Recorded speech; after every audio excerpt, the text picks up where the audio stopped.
আসসালামাইকুম সুপ্রিয় শিক্ষার্থী, আশা করি যে যেখানে আছো সুস্থ আছো, নিরাপদে আছো। আমি নিগার পারভিন, সহকারী অধ্যাপক, উদ্ভিদ বিজ্ঞান বিভাগ, ঢাকা কলেজ। আমার আজকে অনলাইন ল্যাব ক্লাসে তোমাদেরকে স্বাগতম জানাচ্ছি। আমার ঢাকা কলেজ উদ্ভিদ বিজ্ঞান বিভাগের দ্বিতীয় বর্ষের ছাত্ররা যেখানে আছো, আশা করি আমার এই আজকের অনলাইন ল্যাব ক্লাসে তোমরা অ্যাটেন্ড করছো। ঠিক আছে, তোমরা জানো গত ক্লাসটা তোমরা যারা দেখেছো বা আগের ক্লাসগুলো যারা দেখেছো, এটা তোমাদের সাথে সেকেন্ড ইয়ারদের সাথে আমার তৃতীয় লেকচার ক্লাস। ঠিক আছে, টেক্সোনমি অফ এনজিওস্পার্ম তোমাদেরকে আমি আজকে নিয়ে আমার তৃতীয় দিনের মতো তোমাদের সাথে ক্লাস। আর তোমরা যারা ছিলে আগের ক্লাসে দেখেছো যে পড়াচ্ছিলাম টেক্সোনমি অফ এনজিওস্পার্ম থেকে ক্লাসিফিকেশন, তারপর হচ্ছে ক্লাসিফিকেশন বা ইন্ট্রোডাক্টরি কথা, সেগুলো আগের দুইটা ক্লাসে তোমাদেরকে পড়িয়েছি। আর হচ্ছে তারই ধারাবাহিকতায় আজকে আমি আবার ক্লাসিফিকেশন পড়াবো। সেটা হচ্ছে তিনটা টাইপের কথা বলেছিলাম, জাতিজনী শ্রেণীবিন্যাসের পড়াবো আজকে। তার আগে বলিনি যে তোমাদের নিশ্চয় মনে আছে শ্রেণীবিন্যাস পড়াচ্ছিলাম, সেক্ষেত্রে হচ্ছে বলেছিলাম শ্রেণীবিন্যাস তিনটা টাইপের হয়। আদি থেকে বর্তমান পর্যন্ত যে শ্রেণীবিন্যাসগুলো, সেক্ষেত্রে হচ্ছে তিনটা টাইপের। একটা হচ্ছে প্রাকৃতিক, কৃত্রিম এবং হচ্ছে জাতিজনী শ্রেণীবিন্যাস। তো জাতিজনী শ্রেণীবিন্যাস বলেছি আগের ক্লাসে, তারপর আবার বলছি আজকের ক্লাসেও। জাতিজনী শ্রেণীবিন্যাসটা হচ্ছে যে ডারউইন পরবর্তী শ্রেণীবিন্যাস। চার্লস ডারউইন 1859 সালে তার অরিজিন অফ স্পিসিস মতবাদ দেওয়ার পর বিবর্তনের নীতির উপর ভিত্তি করে যে শ্রেণীবিন্যাসগুলো প্রণীত হয়েছে, সেই শ্রেণীবিন্যাসগুলোকে বলা হয় জাতিজনী শ্রেণীবিন্যাস বা ডারউইন পরবর্তী শ্রেণীবিন্যাস। মূল কথা হচ্ছে যে সমস্ত শ্রেণীবিন্যাসে বিবর্তনের ধারা, হ্যাঁ, বা অভিব্যক্তির ধারা অনুসরণ করা হয়েছে, সেগুলোকে বলা হয় জাতিজনী শ্রেণীবিন্যাস। আইক্লারের শ্রেণীবিন্যাস, অ্যাংলার প্লান্টোর, বেসি, হাতিনসন, এই শ্রেণীবিন্যাসগুলো হচ্ছে কি জাতিজনী শ্রেণীবিন্যাস। তোমাদের বোর্ড দেখা যাচ্ছে কিনা বুঝতে পারছি না। দেখো যে এখানে লেখা আছে একটা কি, আমি বলেছিলাম আজকে জাতিজনী শ্রেণীবিন্যাসে তোমাদের অ্যাংলার প্লান্টোরের শ্রেণীবিন্যাসটা তোমাদেরকে আজকে আলোচনা করব। হ্যাঁ, তো আগের ক্লাসে যারা ছিলে তারা তো দেখেছো যে শ্রেণীবিন্যাসের কথা বলেছি, যে জাতিজনী শ্রেণীবিন্যাসের অনেকগুলো টাইপ বলেছি, যে আমরা আলোচনা করব জাতিজনী শ্রেণীবিন্যাস নিয়ে। তার আগে শ্রেণীবিন্যাস লেখার কিছু কি নিয়মাবলী আমি বলে দিয়েছিলাম, যে শ্রেণীবিন্যাস লিখলে কি করে লিখতে হবে, একটা ধারাবাহিক একটা প্রসেস আছে। কি বলেছিলাম, প্রথমে ইন্ট্রোডাক্টরি কথা বা কিছু ভূমিকা দিতে হবে। ঠিক আছে, তারপর ভূমিকাতে কি লিখবে, যে শ্রেণীবিন্যাস কে প্রদান করেছে, কোনো বই থাকলে বা প্রকাশনা, প্রকাশকাল, এই কথাগুলো লিখতে হবে, বা কোন টাইপের উদ্ভিদের শ্রেণীবিন্যাস করেছে। তোমাদের যদি দেখতে অসুবিধা হয়, সবাই দেখতে পাচ্ছ আশা করি, যেহেতু লাইভ ক্লাস না ইয়ে হলে আমাকে ইয়ে করতে হবে, মেসেজ দিতে হবে। ঠিক আছে, আচ্ছা কি বলেছিলাম, যে শ্রেণীবিন্যাস গত ক্লাসে যারা ছিলে তারা জানো, আর যারা ছিলে না তাদের জন্য আবার আমি জানিয়ে দিচ্ছি। দেখো যে প্রথমে কি লিখতে হবে, ভূমিকা, দেন হচ্ছে কি নীতিমালা বা প্রিন্সিপালস, যে নীতিগুলোর উপর ভিত্তি করে শ্রেণীবিন্যাসগুলো করা হয়েছে সেগুলো লিখতে হবে। এরপর আসো শ্রেণীবিন্যাসে কি লিখবে, পরিলেখর কথা বলেছি। তারপর কি লিখতে হবে, উৎপত্তি ও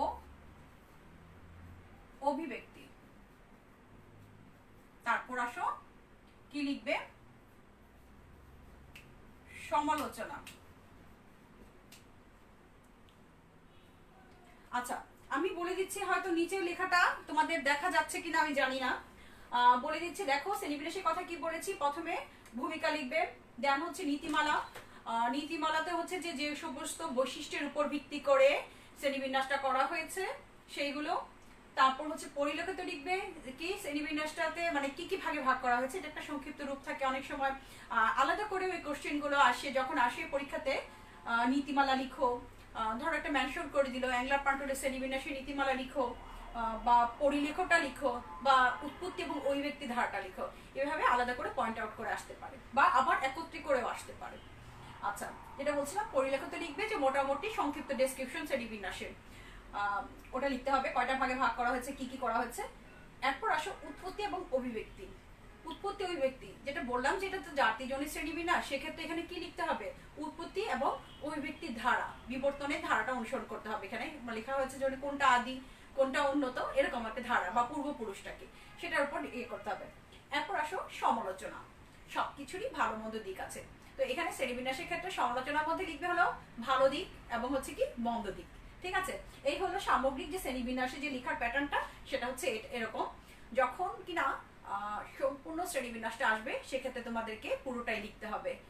এই যে বললাম যে আলাদা করেও আসতে পারে কোশ্চেন, এর জন্যই তোমরা কি করবে, পুরোটাই পড়বে ভালো করে একত্রে, সেটা যাতে যেভাবেই আসুক না কেন অ্যান্সার যাতে করতে পারো।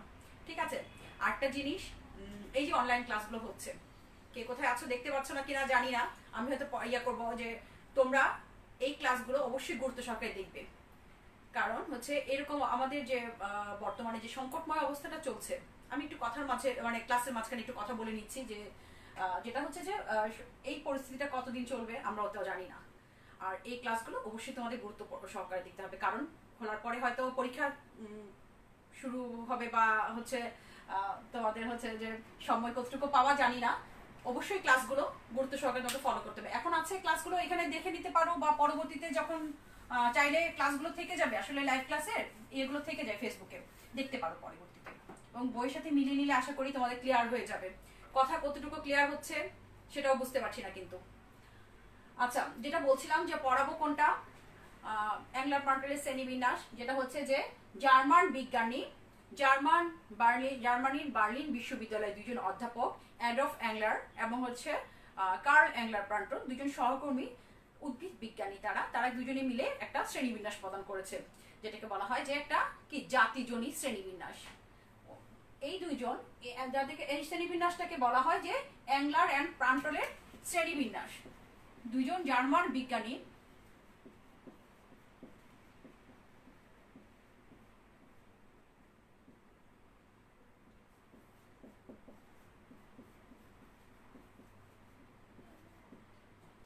দেখো আমি লিখছি, জার্মান বিজ্ঞানী অ্যাডলফ অ্যাংলার এবং তার সহকর্মী কার্ল অ্যাংলার প্রান্টল একটা শ্রেণীবিন্যাস, যে শ্রেণীবিন্যাসটা প্রদান করেছেন উদ্ভিদের বা উদ্ভিদ জগতে, সেটাকে বলা হয় যে অ্যাংলার এবং প্রান্টলের শ্রেণীবিন্যাস বলা হয়। তারা তাদের শ্রেণীবিন্যাসটা ডাই নেচার লাইকেন ফ্ল্যাঞ্জেন ফ্যামিলিয়ান,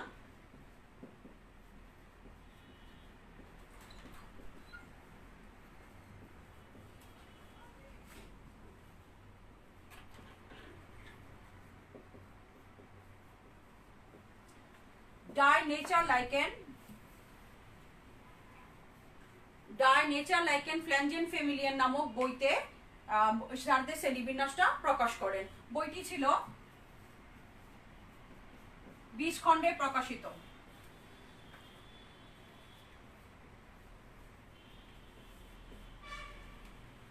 অ্যাংলার এবং প্রান্টলের শ্রেণীবিন্যাসটা হচ্ছে, যে শ্রেণীবিন্যাসটা দিয়েছে সেটা হচ্ছে কি ডাই নেচার লাইকেন ফ্ল্যাঞ্জেন ফ্যামিলিয়ান নামক বইতে প্রকাশিত হয় 1887 থেকে 1899 সালের মধ্যে, এবং বইটা ছিল কি 20 খণ্ডে প্রকাশিত একটা বই।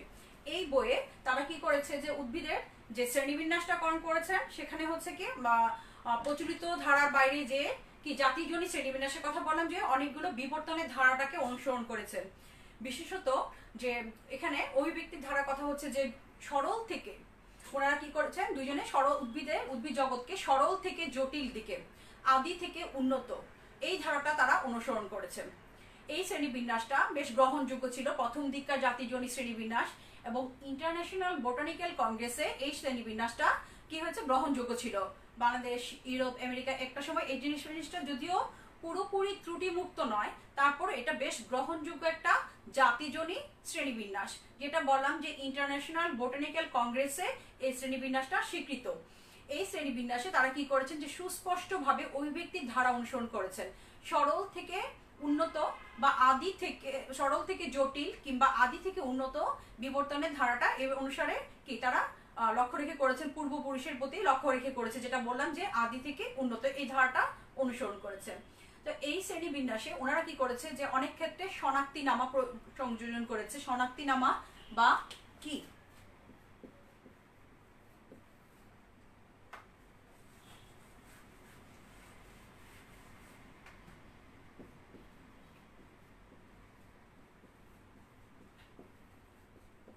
শনাক্তিনামা অথবা যেটাকে বলা হয় কি প্রদান করেছে, এবং হচ্ছে এখানে প্রয়োজন অনুসারে অনেক ক্ষেত্রে তারা চিত্র সংযোজন করেছেন।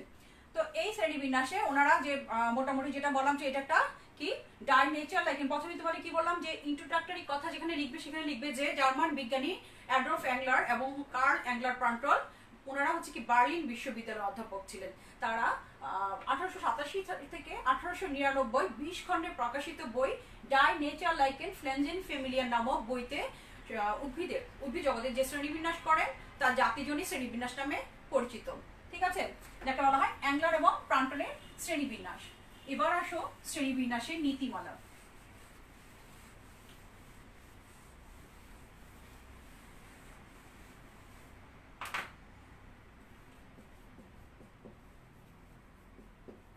আমি কেন বলছি যে ক্লাসগুলো ভালো করে ফলো করবে, অ্যাটলিস্ট ক্লাসিফিকেশন প্রতিবারই আসে, ক্লাসিফিকেশনটা সো গুরুত্ব সহকারে তোমাকে ফলো করতে হবে। ঠিক আছে, অনলাইন ক্লাস যেতে হচ্ছে, লাইভ অনলাইন ক্লাস, এই ক্লাসগুলো থেকে যায় ফেসবুকে। আমি আবারও বলছি তোমরা ক্লাসগুলো মনোযোগ সহকারে অ্যাটেন্ড করবে। ঠিক আছে, এবং সাথে ক্লাসের সাথে সাথে পরবর্তীতে বই দেখে মিলিয়ে নিজেরা নোট আকারে একটা লিখে নেবে। ঠিক আছে, একটা ক্লাসিফিকেশনটা সম্পূর্ণ করে সাজিয়ে নেবে, এবং ক্লাসিফিকেশনগুলো প্রতিবারই আসে। ঠিক আছে, যেটা বলছিলাম যে এরপরে পরবর্তী হচ্ছে নীতিমালা। তো নীতিমালাতে আসো যে কিসের উপর ভিত্তি করে ওনারা শ্রেণী বিন্যাস করেছেন। শ্রেণীবিন্যাসের জন্য উনি যে ধারাটা অনুসরণ করেছেন ওনারা, যে শ্রেণীবিন্যাসের জন্য বিবর্তনের ধারা, যে সরল থেকে উন্নত, বা আদি থেকে উন্নত, সরল থেকে জটিল, এই ধারাটা অনুসরণ করেছে শ্রেণীবিন্যাসের জন্য ওনারা পর্যায়ক্রমে, দেখো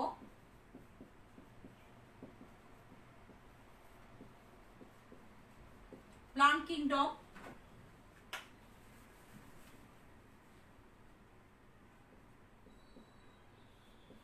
ডিভিশন, প্লান্ট কিংডম তোমরা জানো উদ্ভিদ জগৎ, ডিভিশন বিভাগ, যেটা ডিভিশন, ক্লাস যেটা হচ্ছে শ্রেণী, তাই না, বর্গ যেটাকে আমরা কি বলি অর্ডার, তাই না, বিভাগ, শ্রেণী, বর্গ, তারপর আসো গোত্র যেটাকে হচ্ছে ফ্যামিলি, তারপর কি গোত্রর পরে গণ জানাস, তাই না, তারপর স্পেসিস, স্পিসিস যেটা, ঠিক আছে, স্পিসিস মানে প্রজাতি। প্রথম ক্লাসে পড়িয়েছিলাম এই ধারাটা কিসের, এটা হ্যাঁ এই যে পয়েন্ট কটা আছে 1 2 3 4 5 6 7, এটা কিসের ধারা, এটা হচ্ছে ট্যাক্সোনমির একক একটা ধারা, যে 7টা ধাপ। এটা হচ্ছে ক্লাসিফিকেশনের এক একটা, আমরা ক্লাসিফিকেশন পড়ছি তাই না, ক্লাসিফিকেশনের এক একটা কি একক ইউনিট বলা হয়। এই যে বিভাগ, উদ্ভিদ জগৎ বললাম, plant kingdom, division, class, order, family, genus এবং হচ্ছে স্পিসিস, এই 7টা হচ্ছে শ্রেণীবিন্যাসের একক বলা হয়। এক একটা ট্যাক্সনকে, এক একটা ধাপকে বলা হচ্ছে ট্যাক্সন বা একক, এবং এই 7টা হচ্ছে শ্রেণীবিন্যাসের কি ধাপ, এবং প্রজাতি হচ্ছে সর্বনিম্ন কি ধাপটা শ্রেণীবিন্যাসের। ঠিক আছে, তো শ্রেণীবিন্যাসের জন্য ওরা যে এটা অনুসরণ করেছে তার মোটামুটি ধারণা ছিল এইটা। ঠিক আছে, এটা হলো তোমরা 1 নম্বর পয়েন্টে লিখতে পারো। ঠিক আছে, এরপর আসো শ্রেণীবিন্যাসে কি করেছেন উনি, সরল পুষ্পবাহী উদ্ভিদকে শ্রেণীবিন্যাসে প্রথমে দেওয়া হয়েছে। কি করা হয়েছে,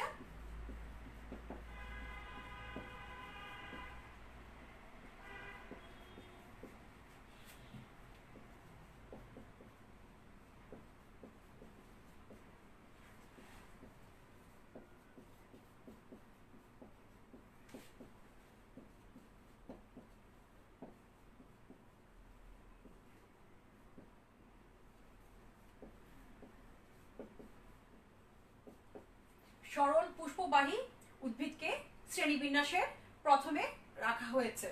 ঠিক আছে, প্রথমে রাখা হয়েছে মানে কি, তার মানে কি সরল থেকে, এটা কি বলেছি যে পুষ্পের ক্রম জটিলতার উপর লক্ষ্য রাখা হয়েছে। কখন, যখন কিনা পরিবার সৃষ্টি করা হয়েছে। ঠিক আছে, তার আগে আসো যে বিভাগ বিভক্তিকরণের জন্য কি করা হয়েছে, যে উদ্ভিদের আকার আকৃতি এই শ্রেণীবিন্যাসে বিভাগ বিভক্তিকরণের জন্য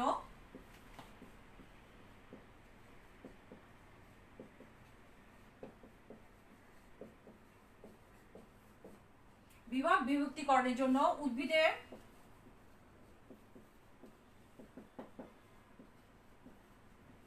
আকার, আকৃতি, রঞ্জক পদার্থ,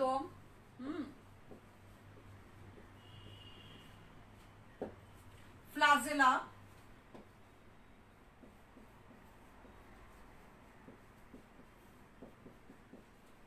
ইত্যাদি বৈশিষ্ট্যকে কি করা হয়েছে, গুরুত্ব দেওয়া হয়েছে। কিসের জন্য? এই শ্রেণীবিন্যাসে যে বিভাগ বিভক্তি করেছেন সেই জন্য কি করেছে, যে উদ্ভিদের আকার, আকৃতি, রঞ্জক পদার্থ, ফ্লাজেলা এই বৈশিষ্ট্যগুলোর উপর গুরুত্ব দেওয়া হয়েছে। এটা হচ্ছে কি 2 নম্বর বৈশিষ্ট্য, নীতিমালা। এবার আসো 3 নম্বর যদি বলি, তাহলে কি করা হয়েছে, যে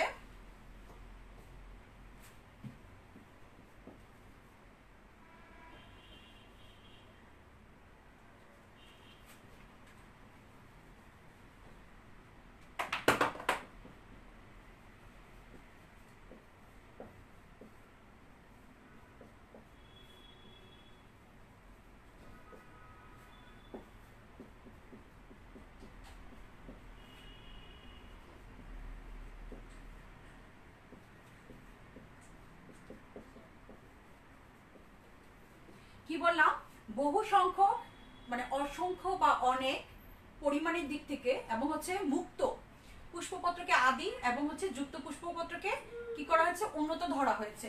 একইভাবে যদি আবার বলি যে মুক্ত কিংবা বলতে পারি বিযুক্ত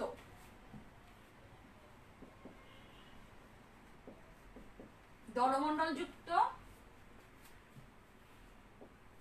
পুষ্প আদি, ঠিক আছে, মুক্ত অথবা বিযুক্ত দলমণ্ডল যুক্ত পুষ্প আদি এবং যুক্ত দলমণ্ডল যুক্ত পুষ্প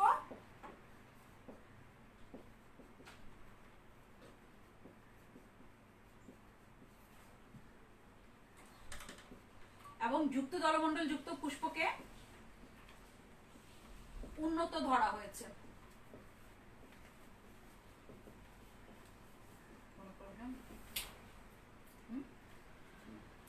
সবাই দেখতে পাচ্ছ তো কি লিখেছি 4 নম্বর নীতিমালায়, মুক্ত এবং বিযুক্ত দলমণ্ডল যুক্ত পুষ্প আদি যুক্ত দলমণ্ডল যুক্ত পুষ্পকে উন্নত ধরা হয়েছে, ঠিক আছে।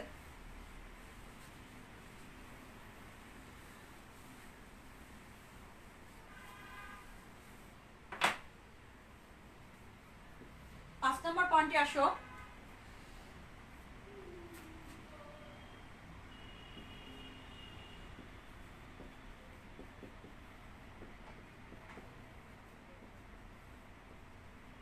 বহুপতিসম পুষ্প আদি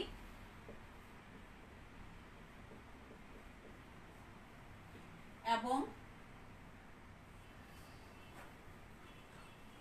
একপতিসম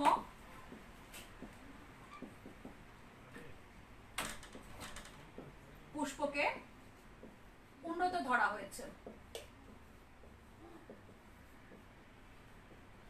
ঠিক আছে। পুষ্পের বৈশিষ্ট্য শ্রেণীবিন্যাস করার ক্ষেত্রে অ্যাংলার পান্টল কি করেছে, যে পুষ্পের বৈশিষ্ট্যটাকে বা পুষ্পের ক্রমজটিলতার দিকে লক্ষ্য রেখে এই শ্রেণীবিন্যাসটা করেছেন, ঠিক আছে। যার জন্য পুষ্পের অনেকগুলো বৈশিষ্ট্য কি এখানে আছে, যে বহুপতিসম পুষ্প আদি একপতিসমকে কি করা হয়েছে, উন্নত হিসেবে ধরা হয়েছে। এবং এই শ্রেণীবিন্যাসে একলিঙ্গ পুষ্পকে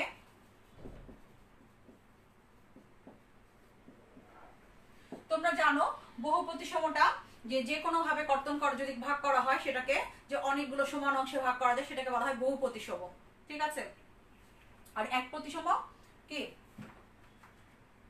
তোমাদের এই যে টার্মগুলো একপতিসম বলো, বহুপতিসম, একলিঙ্গ বলো, উভলিঙ্গ বলো, যখন আমরা প্র্যাকটিক্যালি ক্লাস করব তখন পুষ্প নিয়ে ফুল নিয়ে কাজ করব, তখন অবশ্যই সেই জিনিসগুলো আরো ভালোভাবে তোমরা জানতে পারবে যে এগুলো ফুলের সাথে রিলেটেড জিনিস। অ্যানাটমিক্যাল কতগুলো বৈশিষ্ট্য যখন সেকশন করবে, সেকশন করলে এই জিনিসগুলো যে সেকশন করে দেখা যাবে যে এগুলোর আবার কতগুলো সিম্বল আছে, বটনিক্যাল কতগুলো সিম্বল আছে, ঠিক আছে। আবার যেমন কতগুলো নাম আছে, বৃত্তিকে কি বলা হয়, দলকে কি বলা হয়, তারপর পুংকেশরকে কি বলা হয়, স্ত্রীকেশরকে কি বলা হয়, পুষ্প বিন্যাসের বৈশিষ্ট্য বলো, পুষ্পের বৈশিষ্ট্য, এক প্রতিসম, বহু প্রতিসম, হ্যাঁ, এরকম অধিগর্ভ গর্ভাশয়, অধগর্ভ গর্ভাশয়, এই টার্মগুলো আসলে ট্যাক্সোনমির এই জিনিসগুলো আসলে প্র্যাকটিক্যাল করতে গেলে আরো ভালোভাবে তোমরা জানতে পারবে।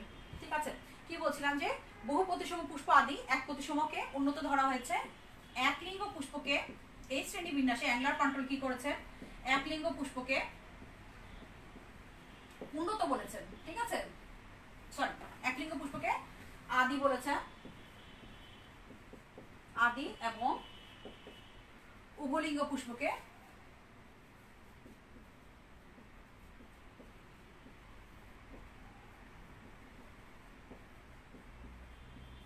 উন্নত বলেছেন।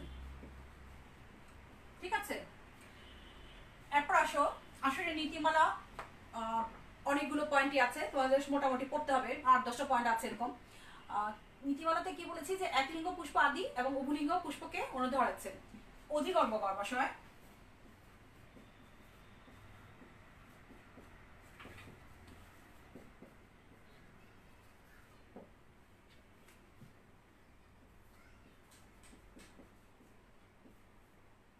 অধিগর্ভ গর্ভাশয়টা আদি, এবং হচ্ছে অধগর্ভ গর্ভাশয়, আর অধিগর্ভ আদি, অধগর্ভ গর্ভাশয়টা কি উন্নত, এবং হচ্ছে যে মধ্যম পর্যায়ে আছে অর্ধ অধগর্ভ গর্ভাশয়, যেটা সেটা আছে মধ্যম পর্যায়ে। ঠিক আছে, এখানে কয়টা বললাম যে বহু প্রতিসম পুষ্প আদি এক প্রতিসম উন্নত, এক লিঙ্গ পুষ্প আদি উভলিঙ্গ পুষ্পকে উন্নত বলেছে, অধিগর্ভ গর্ভাশয় আদি এবং হচ্ছে অধগর্ভ গর্ভাশয়টাকে কি বলা হয়েছে যে উন্নত বলা হয়েছে। এই শ্রেণী বিন্যাসে তারা কি করেছেন যে একবীজপত্রী উদ্ভিদকে একবীজপত্রীকে আদি বলেছেন, একবীজপত্রী উদ্ভিদকে শ্রেণী বিন্যাসে প্রথমে রেখেছেন। ঠিক আছে, তার মানে কি এই শ্রেণী বিন্যাসে একবীজপত্রী উদ্ভিদকে যেহেতু শ্রেণী বিন্যাসে প্রথমে রেখেছে, সেই হিসেবে তাদের মতে একবীজপত্রী উদ্ভিদটা আদি।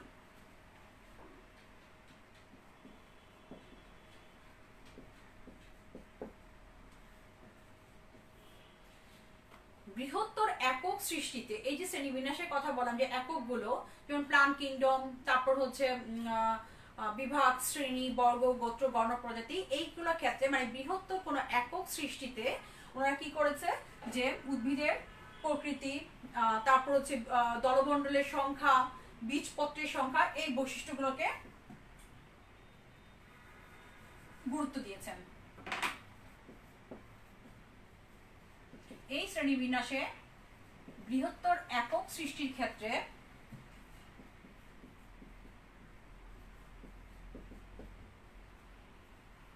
ঠিক আছে, এই শ্রেণী বিন্যাসে বৃহত্তর একক সৃষ্টির ক্ষেত্রে কি করেছে উদ্ভিদের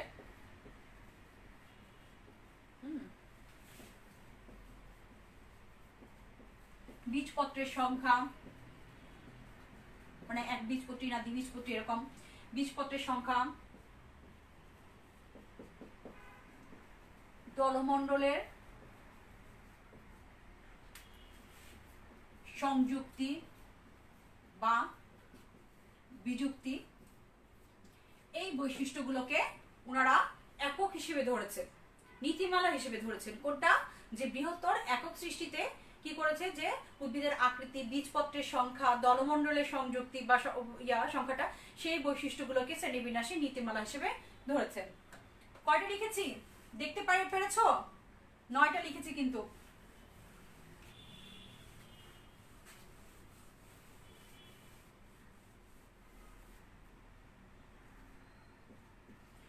দশ নম্বর বলি, যদি পরিবার সৃষ্টিতে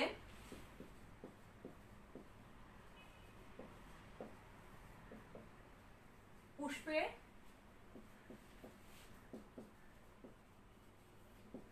বৈশিষ্ট্যকে গুরুত্ব দেওয়া হয়েছে এই শ্রেণীবিন্যাসে। ঠিক আছে, কোথায়?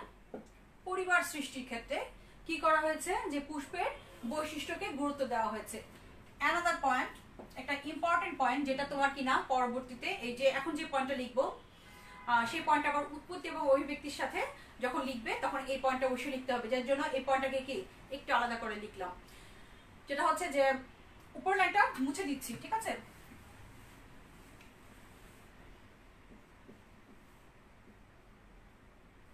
পেরিয়ান্থ বিহীন,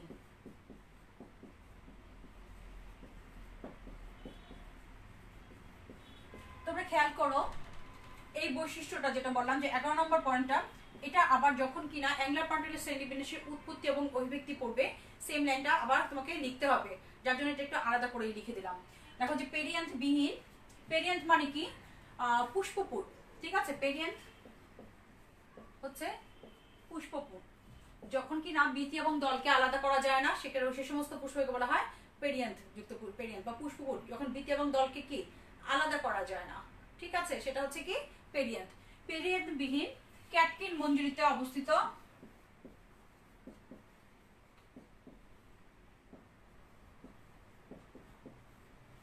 পেরিয়ান্থ বিহীন ক্যাটকিন মঞ্জুরিতে অবস্থিত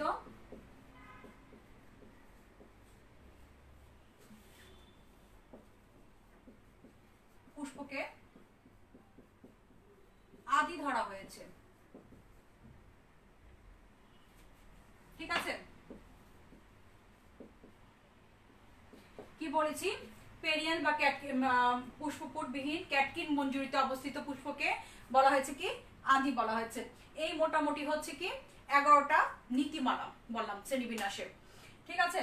তো কি বলেছি, ভূমিকার কথা বলেছি, আমি রিভিউতে পরে আবার নতুন করে বলে দিব, আপাতত এইটুকুই থাক যে নীতিমালা কয়টা বলেছি, 11টা নীতিমালা, ঠিক আছে। এই 11টা নীতিমালা অবশ্যই তোমরা কি পড়তে হবে ভালো করে। এরপর আসো পরবর্তী পয়েন্ট, যেটা হচ্ছে পরিলেখ।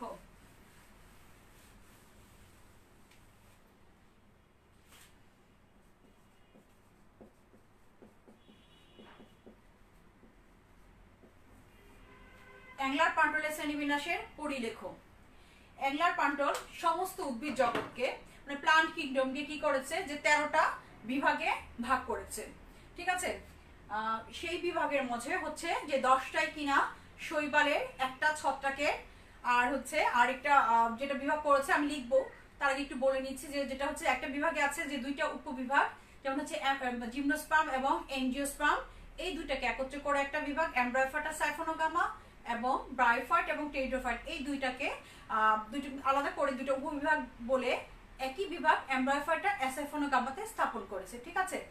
তো কি করেছেন, অ্যাংলার এবং প্রান্টল সমস্ত উদ্ভিদ জগৎকে কয়টা ভাগে ভাগ করেছেন, 13টি বিভাগে ভাগ করেছেন।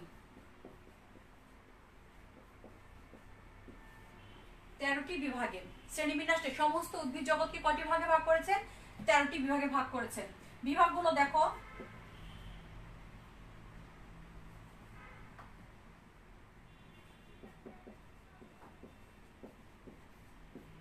সাইজোফাইটা, সিজোফাইটা যেটাতে হচ্ছে ব্যাকটেরিয়া বা এই জাতীয় জিনিসগুলো থাকে, যে জীবগুলো থাকে সেটা অন্তর্গত হচ্ছে ব্যাকটেরিয়া এবং সবল জাতীয় জীব।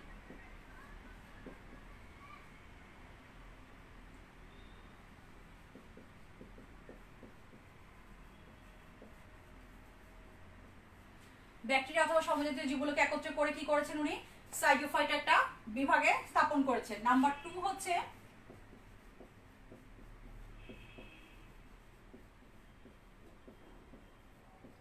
মিক্সোথ্যালোফাইটা।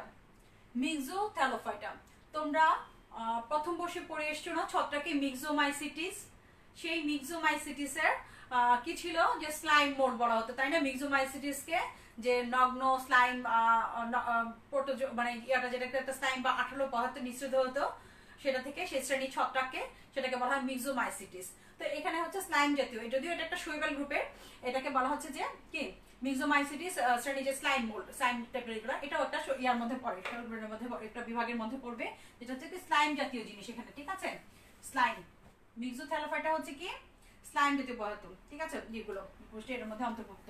এরপর আসো ফ্ল্যাজেলিটি, যেটা হচ্ছে একটা শৈবাল গ্রুপ, ঠিক আছে। ফ্ল্যাজেলিটি তোমাদের কি বানানগুলো দেখা যাচ্ছে কিনা আমি জানি না, ক্লাসে হলে অবশ্যই তোমাদেরকে এগুলো লেখার সময় স্পেলিং গুলো আমি ঠিক করে দিতাম, ঠিক আছে। যদি ফিউচারে ক্লাস করার সুযোগ মানে ক্লাসে যখন যাবো ইনশাল্লাহ তখন হয়তো যদি দরকার হয় তোমাদের তখন অবশ্যই এই বানানগুলো আমি কারেকশন করে দেবো, ঠিক আছে, যদি তোমাদের মানে বুঝতে এখনকার যদি বুঝতে অসুবিধা হয়ে থাকে, ঠিক আছে। সাইডোফাইটা, মিক্সোথ্যালোফাইটা, ফ্লাজেলেটি, ডিনোফ্লাজেলেটি,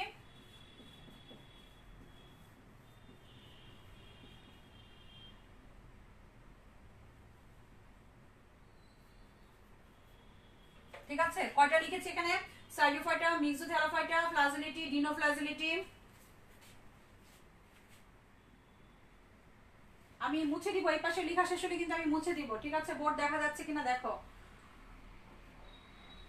কনজুগেটিভ,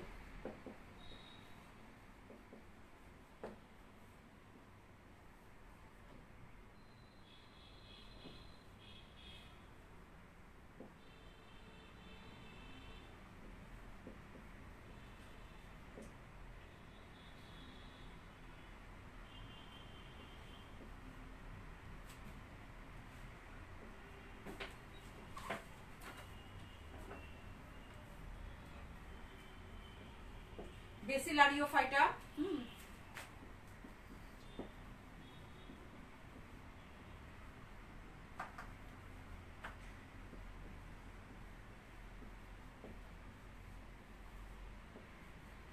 ক্লোরোফাইসি,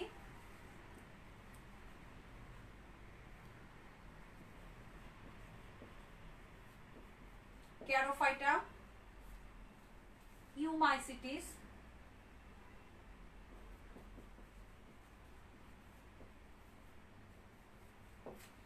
এই পাশের লেখাগুলো আমি মুছে দিচ্ছি, ঠিক আছে। কয়টা লিখেছি বিভাগের নাম? 9টা।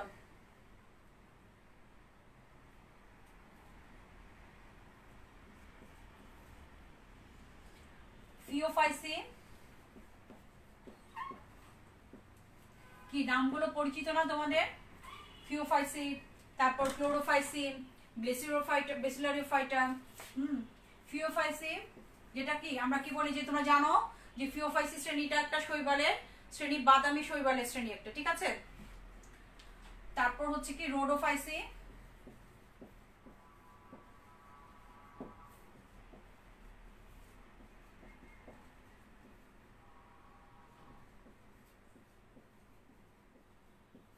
এমব্রায়োফাইটা, সাইফোনোগামা। আচ্ছা আমি আবার বলি, দেখো আসলে বোর্ডটা ছোট বলে একসাথে 13টা বিভাগের নাম আমি লিখতে পারছি না, আমি এই পাশে নামগুলো একটু মুছে দিচ্ছি, ঠিক আছে।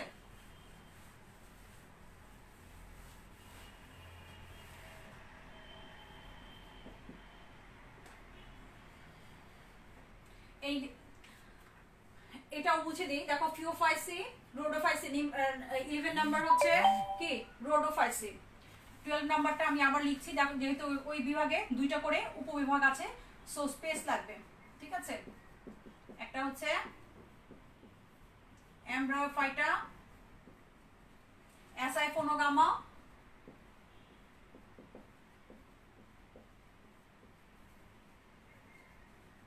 যেখানে কিনা 2টা উপবিভাগ, একটা হচ্ছে ব্রায়োফাইটা এবং আরেকটা হচ্ছে কি টেরিডোফাইটা। মূলত এই 2টা আলাদা বিভাগ, কিন্তু অ্যাংলার পান্টল কি করেছেন যে এই 2টা বিভাগকে উপবিভাগের মর্যাদা দিয়েছেন এবং হচ্ছে উপবিভাগে বিভক্ত করে একটা বিভাগ এমব্রায়োফাইটা অ্যাসাইফোনোগামাতে স্থাপন করেছে। 13 নাম্বার হচ্ছে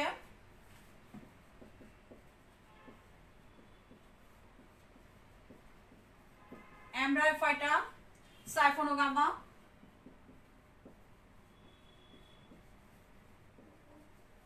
যেখানে কি আছে 2টা উপবিভাগ করেছে এটাকে, জিমনোস্পার্ম এবং অ্যাঞ্জিওস্পার্ম।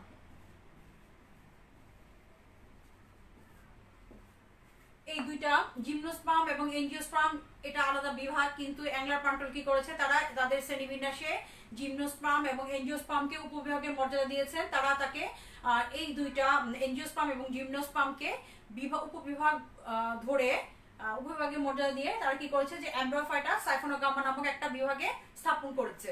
পরবর্তীতে যখন দেখবে যে সমালোচনা যখন পড়বো তখন জানা যাবে যে এটা আরেকটু ডিটেলসে যে এটা আসলে একটা ত্রুটিযুক্ত ছিল এই শ্রেণীবিন্যাসের। তো কি বলছিলাম, পরিলেখটা আবার একটু বলি। দেখো, অ্যাংলার প্লান্টল সমস্ত উদ্ভিদ জগৎকে 13টা ভাগে ভাগ করেছে, যার মধ্যে 10টাই ছিল কি শৈবালের। একটা ছত্রাকের, কোনটা পেয়েছে ছত্রাকের? ইউমাইসিটিস। প্রথমটা তো হচ্ছে সাইজোফাইটা, যেটা হচ্ছে ব্যাকটেরিয়া বা এই জাতীয় জিনিস ছিল, যা একটা হচ্ছে যে কি ইউমাইসিটিস যেটা পেয়েছো সেটা হচ্ছে কি প্রকৃত কোষে, যেটা ছত্রাকের।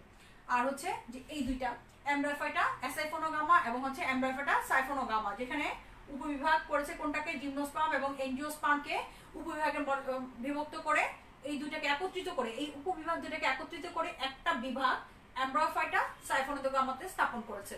অপরদিকে বায়োফাইটা এবং টেরিডোফাইটা এই দুইটাকেও কিন্তু আলাদা করে উপবিভাগ বলে একটা বিভাগ এমব্রায়োফাইটা অ্যাসাইফোনোগামাতে স্থাপন করা হয়েছে। মোট 13টা বিভাগের কথা বললাম। সাইজোফাইটা, মিক্সোথ্যালোফাইটা, প্লাজিলিটি, গিনোপ্লাজিলিটি, বেসিলার কনজুগিটি, বেসিলারিওফাইটা, ক্লোরোফাইসি, ক্যারোফাইটা, তারপর হচ্ছে যে ক্লোরোফাইসি, ক্যারোফাইটা, কনজুগিটি, রোডোফাইসি, সরি ফিউফাইসি, রোডোফাইসি। তার আগে ছিল কি ইউমাইসিটিস, এবং হচ্ছে 12 নাম্বার হচ্ছে এমব্রায়োফাইটা অ্যাসাইফোনোগামা, যেখানে দুইটা উপবিভাগ বায়োফাইটা এবং হচ্ছে কি টেরিডোফাইটা। আর এটা হচ্ছে এমব্রায়োফাইটা সাইফোনোগামাতে জিমনোস্পার্ম এবং হচ্ছে এনজিওস্পার্ম। আমরা ক্লাসের প্রায় শেষের দিকে চলে আসছি, যদিও একটা ক্লাসে আমার ক্লাসিফিকেশনটা শেষ হবে না, হওয়ার কথা না আসলে। নেক্সট ক্লাসে বাকিটুকু শুরু করব। তারপর আমি আবার একটু বলে দিচ্ছি যে প্রথমে কি বললাম, যে জার্মান বিজ্ঞানী অ্যাডলফ অ্যাংলার এবং তার সহকর্মী কার্ল অ্যাংলার প্লান্টল, জার্মান বিশ্ববিদ্যালয়ের বার্লিন বিশ্ববিদ্যালয়ের অধ্যাপক, দুজন বিজ্ঞানী, তারা 1887 থেকে 1899 এই সময়ের মধ্যে 20 খণ্ডে প্রকাশিত ডাই নেচার লাইকেন ফ্ল্যানজেন ফ্যামিলিয়ান নামক বইতে উদ্ভিদের একটা শ্রেণীবিন্যাস প্রদান করেন, যা অ্যাংলার প্লান্টলের শ্রেণীবিন্যাস নামে পরিচিত।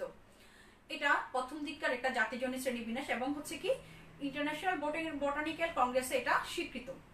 এই শ্রেণীবিন্যাসে ওনারা বেশ কিছু উল্লেখযোগ্য নীতির উপর ভিত্তি করে, বিশেষ করে অঙ্গসংস্থানের কিছু বৈশিষ্ট্যের উপর ভিত্তি করে এবং বিবর্তনের ধারা অনুসরণ করে শ্রেণীবিন্যাসটা করেছেন, এবং পুষ্পের ক্রমজটিলতার দিকে লক্ষ্য রেখে এই শ্রেণীবিন্যাস করেছে। মোট আমি 11টা নীতিমালা তোমাদেরকে দিয়েছি, তাই না, পড়িয়েছি। আশা করি এই নীতিমালাগুলো তোমরা সবাই কি বুঝতে পেরেছো অন্তত ক্লাস ইয়েতে। এরপর আসো পরিলেখের মধ্যে বলেছি, যেটা 13টি বিভাগে ভাগ করা হয়েছে। ঠিক আছে, এই 13টি বিভাগের মধ্যে আমাদের পরিলেখটা শেষ হয়নি। নেক্সট ক্লাসে ছক আকারে হয়তো আরেকটু দেখাবো, আরেকটু ডিটেলস আছে, দেন উৎপত্তি, অভিব্যক্তি এবং হচ্ছে সমালোচনা পড়াবো। ঠিক আছে, আজকের ক্লাসে যারা ছিলে তারা তো দেখেছো, যারা না ছিলে পরবর্তীতে দেখে নিবে অবশ্যই। এটা লাইভ ক্লাস যেহেতু ফেসবুকে অবশ্যই থেকে যাবে, এটা সেখান থেকে দেখতে পারো। আর তোমরা নিশ্চয়ই জানো যে আমাদের বোটানি ডিপার্টমেন্টের, ঢাকা কলেজ উদ্ভিদবিজ্ঞান ডিপার্টমেন্টের একটা ইউটিউব চ্যানেল করা হয়েছে, প্রত্যেকটা ডিপার্টমেন্টে আলাদা করে আমরা ক্লাসগুলো সেখানে আপলোড করব, তোমরা সেখান থেকেও দেখে নিতে পারবে। আর এর জন্য অবশ্য তোমরা আমাদের ঢাকা কলেজে সুযোগ্য অধ্যাপক নেহাল আহমেদ স্যারকে বিশেষ ধন্যবাদ জানাতেই হয়। উনি তোমাদের জন্য এই অনলাইন ক্লাসের ব্যবস্থা করেছেন। যাই হোক, আমরা আশা করি যে এই ক্লাসগুলো থেকে তোমাদের কিছুটা হলেও উপকৃত, কিছুটা না অনেকটুকুই উপকার হবে তোমাদের আশা করি। কারণ বাসায় বসে থেকে শিক্ষা প্রতিষ্ঠানে আসতে না পারার কারণে যে তোমাদের ক্লাসগুলো হচ্ছে না, তোমরা এক ধরনের হয়তো বা ট্রমা কাজ করতে পারে বা ডিপ্রেশন কাজ করতে পারে, পড়ালেখা থেকে ডিটাচড হয়ে যেতে পারো, আদার্স এরকম অনেক ধরনের প্রবলেম হতে পারে, যেটা একটা আমরা সংকটময়, যে আমরা জানোই যে আমরা একটা সংকটময় পরিস্থিতির মধ্যে দিয়ে যাচ্ছি। সেক্ষেত্রে আমাদের কি বাসায় থাকতে বলা হয়েছে, তাই না? যে নির্দেশনা মেনে আমরা কি থাকবো, বাসায় থাকবো, একদম একান্ত জরুরি প্রয়োজন ছাড়া বাইরে যাব না, এবং স্বাস্থ্যবিধি মেনে চলবো, যেটা কি গ্লাভস পরার কথা বলেছে, মাস্ক পরার কথা বলেছে, হ্যাঁ, হ্যান্ড ওয়াশের কথা বলেছে। বাসায় থাকলে গ্লাভস মাস্কের দরকার নেই, কিন্তু হ্যান্ড ওয়াশের দরকার আছে। ঠিক আছে, আর যেটা হচ্ছে তোমাদের বাসায় থেকে এই ক্লাসগুলো অবশ্যই তোমরা ফলো করবে। ঠিক আছে, ক্লাসগুলো পড়বে, পড়ার মধ্যে থাকবে, পড়া থেকে ডিটাচ হয়ে যেও না। ঠিক আছে, আর সবার জন্য অনেক অনেক শুভেচ্ছা এবং দোয়া রইল। আমার জন্য তোমরা দোয়া করবে। তোমরা ভালো থাকো। আল্লাহ হাফেজ।